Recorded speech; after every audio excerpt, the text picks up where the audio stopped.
Маждался, здравствуйте, мои дорогие друзья, с вами снова Лейла, и вы на канале Как-то так у Лейлы. У нас раннее утро. Мне сегодня нужно обязательно поехать на рынок. У меня заказ такой, необычный заказ для меня. Ну, об этом я не буду сегодня, вернее, в этом ролике, может быть, расскажу вечером. А сейчас, до того, как поехать на рынок, мне нужно поехать на рынок. Скорее всего, не буду снимать. Мне надо приготовить завтрак и для себя, и для своей семьи. Поэтому решила приготовить блины, да и сразу думаю, давай-ка я вместе с моими друзьями приготовлю их. Ну, ничего нового, конечно, нет, блины, наверное, пекли все, но раз пеку, раз делаю, то и вам покажу, и немножечко поговорим, пока я буду это делать. Ну, как поговорим? Ответим на вопросы. Я отвечу на вопросы под последним моим роликом, под свадебным роликом моего племянника. Те вопросы я еще не забыла, я еще их не скомповала. Надо будет тоже ответить. Вы меня уж простите, что не отвечала. Но я хочу завершить вот эти вот все мои, можно сказать, осенние работы. Вчера ничего не снимала, друзья, не успела. Вчера посадила чеснок, посадила лук, досадила чеснок и посадила лук. Все, теперь огромная грядка лука, чеснока посажена, я довольна. Покрасила 3 двери, ну, в этой хозяйственной части, можно сказать, 2 кладовки и котельня. Я боялась, что будет дождь, и быстрее покрасила просто наружные работы, чтобы сделать быстрее. Теперь мне еще нужно покрасить столбики под навесами черной краской. И наружные работы пока я закончила. Конечно, мне нужно было бы много чего еще. Я как-то не замечала, что у меня и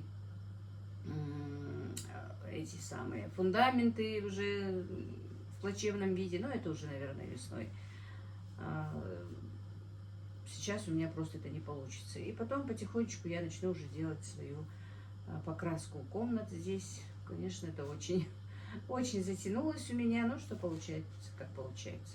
Так, ну все, сейчас начнем. Так, ну и, друзья, начнем. Значит, у меня тут пол-литра молока и пол-литра воды. Блины готовлю когда как. Тут 3 яйца. Не учу, просто говорю. Сначала это проговорю. Опять-таки, если не забуду, оставлю в описании. Из-за того, что я в описании не оставляю, у меня бывают, конечно, проблемы. Потому что меня извините. Так, и потихонечку я начну рассказывать. Ну, не рассказывать, а отвечать на вопросы. На ваши вопросы насчет свадебного ролика. Ну, насчет свадьбы, насчет наших обычаев. Я там кое-что рассказала. Так, получается, что или я точно не знаю, я не пересматривала. Так, друзья, мы не любим ни блины, ни оладушки, ни сырники сладкие. Поэтому просто 2 чайные ложечки добавлю для вкуса. Чайную ложку соли. Ну и неполную чайную ложку соды, наверное, добавлю немножко.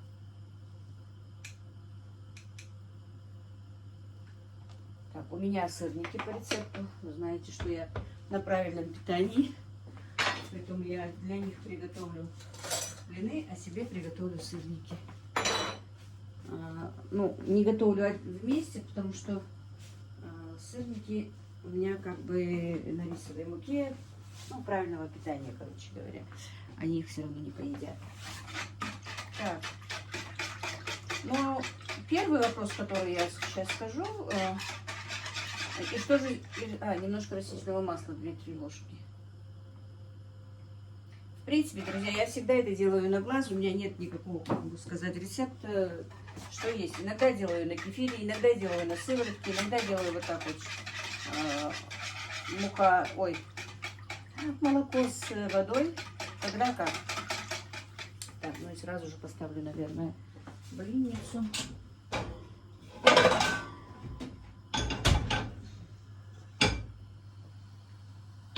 Мне надо спешить тоже. Надо поехать на рынок и приехать, чтобы меня мой сын привез обратно, пока он не на работе. Ну, пока ему не надо на работу. Сейчас еще 7 часов утра. Ну, первое, что я, по-моему, пропустила, или я не знаю, как, или, может быть, другим там что-то обрезал. Когда заходит невеста, у нас кладется поперек прохода веник и коврик. Ну, это тоже просто традиция, друзья. И некоторые будут мне писать, хотя сейчас, на данный момент, еще не написали, но некоторые пишут, что это язычество или то. Ну, конечно, это все пришло издалека. Но это традиция. Это получается уже традиция, это получается обычаи. Они ничем не мешают никакой религии, поэтому если меня спросить, не знаю, вы меня уж извините, конечно, но просто всю жизнь это так делается, и сейчас это делается. Считается, что, чтобы хозяйка была хозяйственной, чистоплотной, наверное, кладется этот веник. Скорее всего. Может быть, я и ошибаюсь, но мне так кажется, да. Чтобы она была чистоплотной. Так, про ребенка, про мед, про все это я уже объяснила в ролике. Так, и много вопросов, почему нет музыки, почему нет танцев. Я на эти вопросы тоже отвечала, друзья. Музыки, танцев у нас бывают и музыка, и танцы, и бывают приглашенные артисты на свадьбах, певцы, и танцоры, целыми ансамблями приглашаются. У кого как, кто хочет, кто приглашает. Поэтому, у нас, в моем окружении, мало кто приглашает нас, танцует и играет музыку. К сожалению, я вам пока не смогла такую свадьбу снять, я не была на такой свадьбе. Была очень давно, у меня тогда еще не было ютуба. Так, и у меня там был еще вопрос, а со стороны невесты, что на свадьбе жениха не бывает никого? Нет, не бывает, друзья. Со стороны невесты на свадьбе жениха никого не бывает. И на свадьбе невесты тоже, со стороны жениха тоже никого не бывает. Только те, которые поехали за невестой, они поехали. Если ей нужно ее сосватать, у нас обычно как? Сватовство иногда происходит даже в тот же день, когда она выходит замуж. Просто заранее идет какая-то договоренность, что в этот день будет свадьба, они договорились, они согласны, согласие дано, но еще как такового, как нужно, сватовства не сделано. Оно делается в тот же день, когда она выходит замуж. Вот тогда наши старейшины, наши мужчины заходят, делают это сватовство, угощаются, но только старейшины. Молодежь ждет в своих машинах на улице. А в основном это делается крайне редко, а в основном просто заранее, за 2 недели, иногда за месяц, иногда даже за день, за 3 дня, когда как. Сватовство все-таки делается в доме невесты заранее, это тоже те же старейшины приезжают, делают свое сватовство, отдают колым, обговаривают все нюансы, все вопросы, и уже она считается засватанной. В этот день, если невеста уже засватана, то за невестой, которые поехали, эскорт машин с мужчинами, с парнями, с старейшинами, и одна или 2 девушки едут за невестой. В основном 2, конечно, едут всегда.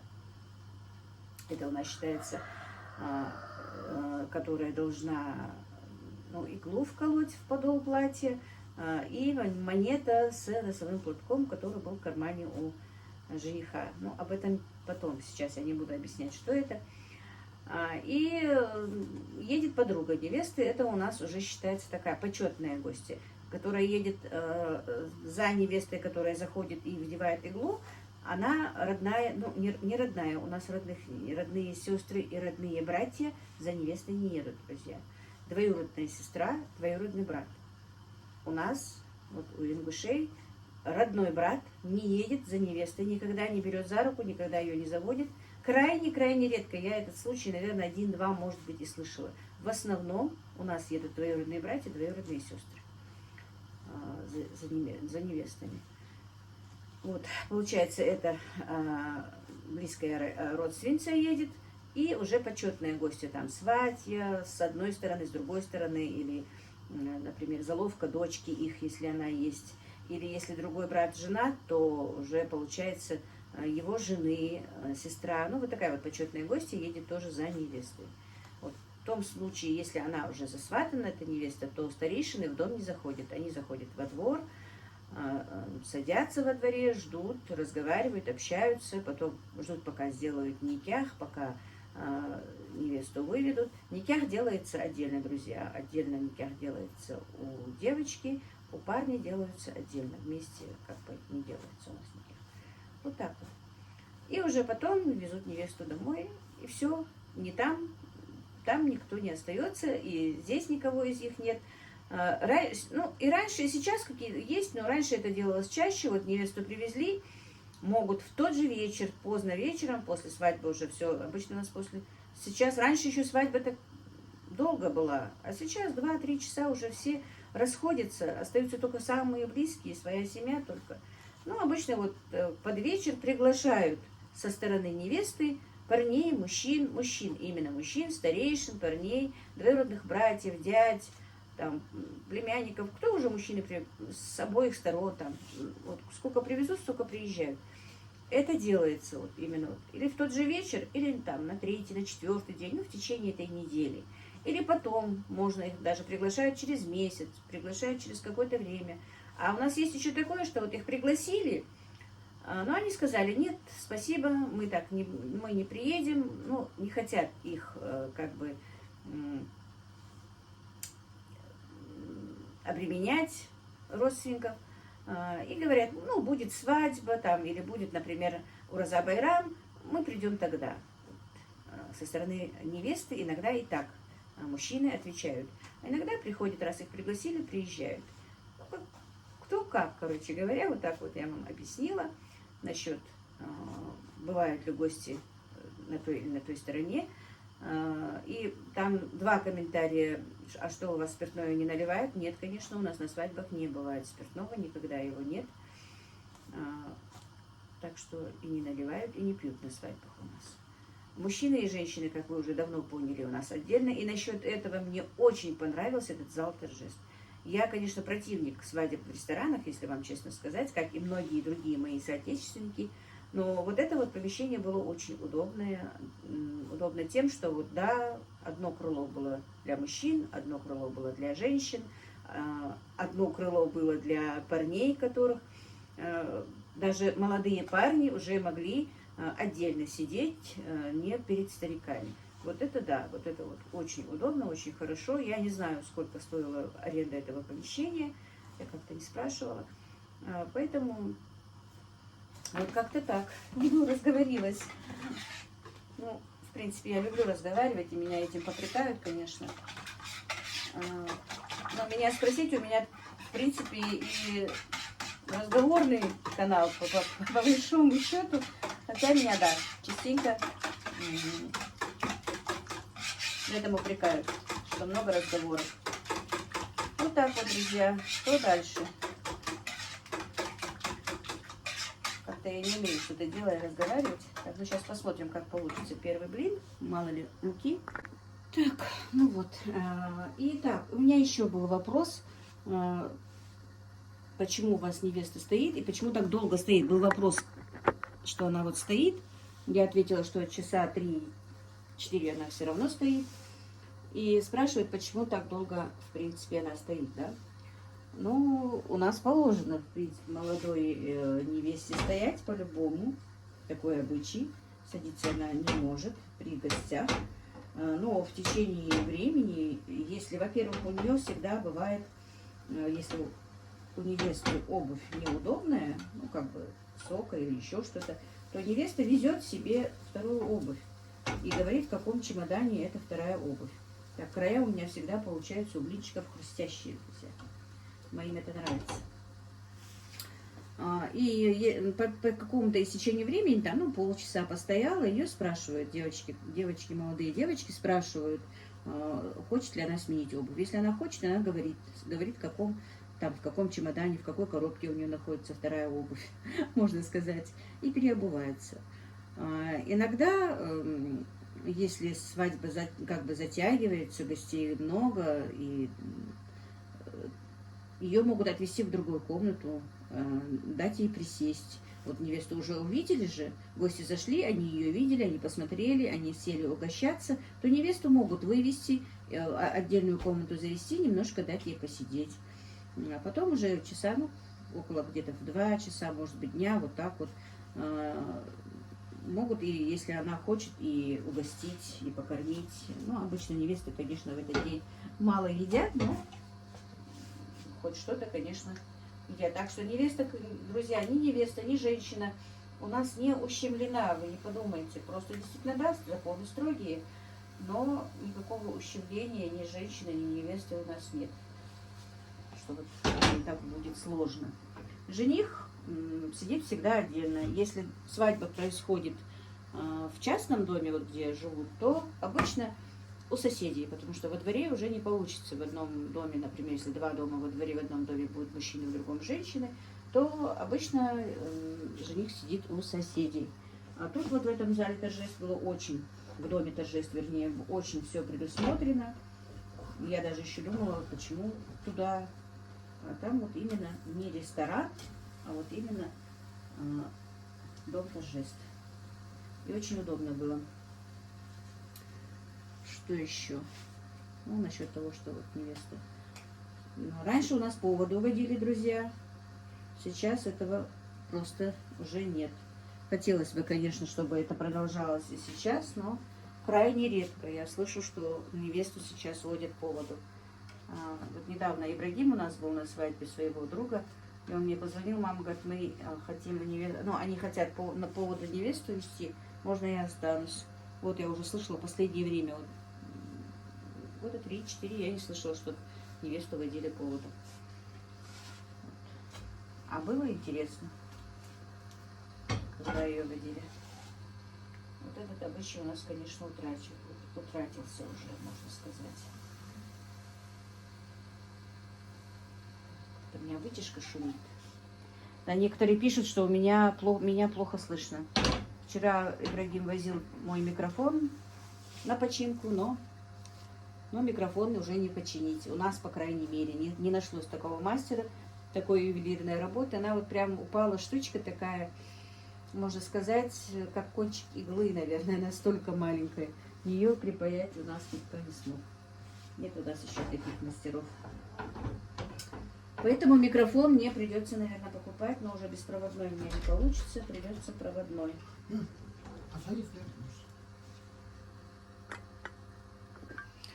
Так, просмотрела еще, какой у меня там был вопрос, вспомнила. Был вопрос насчет ЗАГСа. Конечно, в день свадьбы у нас в ЗАГС не ведут никогда. И в ЗАГС, что жених не идет, но они уже идут, знаете, у нас именно расписка в ЗАГСе не считается как бы праздником или еще что-то. Это у нас вообще не отмечаются. В ЗАГС могут пойти и через неделю, и через месяц, и через 2. Ну, сейчас мне когда-то, когда я отвечала, начали писать, что нет, ну, у нас наш ЗАГС это никях. Если сделан никях, то уже все. И тогда уже начали писать мне, когда комментарии, ой, это то, это даже вплоть до того, что это позор, что это, ну, не пишите. У нас ЗАГС не считается обязательным. Ну, если сделан никях, то все. Но, конечно, мы живем в России, ЗАГС нам нужен, и его делают всегда, но не так, не так рано. В любое время, когда хотят, могут и через неделю, могут через 3 дня, могут через месяц. ЗАГС, конечно, бывает. Да, однозначно, но у нас, как правило, это не считается главным. Если мулла сделал никях, все, они перед Всевышним, муж и жена. А уже перед, как бы сказать, перед бумагой, это у нас не главное. Поэтому вот насчет ЗАГСа тоже. Мне как-то на это очень много писали неприятных комментариев, когда я сказала, что то же самое, что сейчас. Блинчики тоненькие, друзья, мягкие, тоненькие, а ободки хрустящие. Ну, это потому, что вот на сковородку вот так вот заходит тесто. Немножко уже сковорода. Слишком много пекла я на них этих печеночных блинов. Надо будет не отдельно купить себе сковороду, блинницу, вернее, чтобы только блины печь. А эту еще одна у меня есть оставить для печеночных блинов. Когда много печешь, все-таки уже не то. Ну, в смысле, на заказ. Нужно посуду уже отдельно иметь. У нас уже похолодало. Как хорошо, что я посадила чеснок. Правда, мороза не было еще. Но похолодало. Утро, вечер холодно.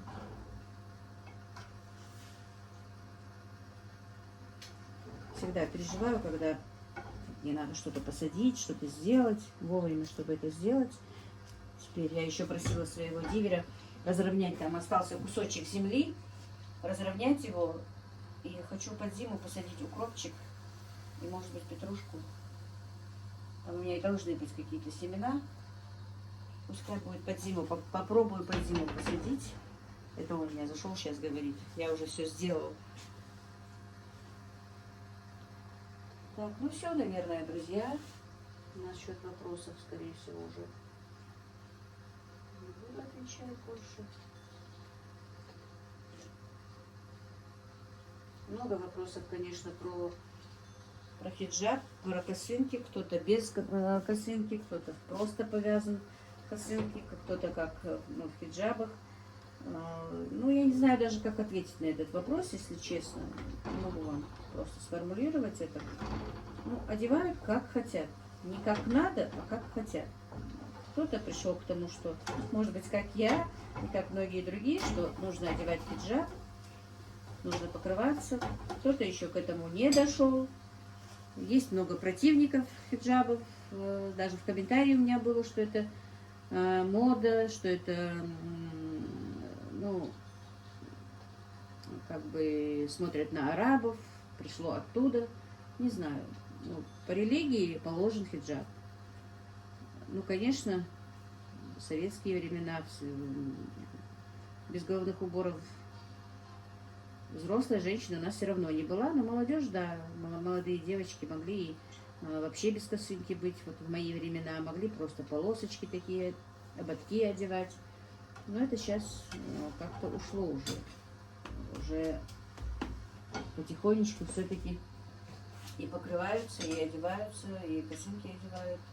Уже без головных, совсем без головных уборов. Женщин у нас уже, конечно, поменьше. Каждому отвечать самому за, можно сказать, за грехи, наверное, это тоже считается грех, что если мы не покрыты. Никого не принуждают к одеванию. Женщина сама выбирает. Ну, может быть, конечно, мужья могут сказать, одевать или не одевать. А так никто никого не принуждает.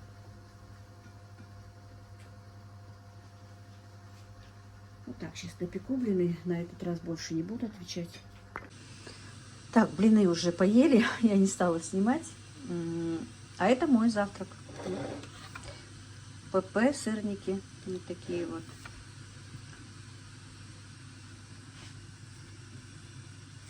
Четыре таких сырника. Но у меня все идет по весу. Поэтому вот так вот. 30 грамм сметаны. И вот таких вот 4 сырника. Ну, на этом я с вами попрощаюсь. Сейчас позавтракаю и быстро поеду на рынок. Всех благ вам, друзья. Мира и благоденствия. Мяш дахуш.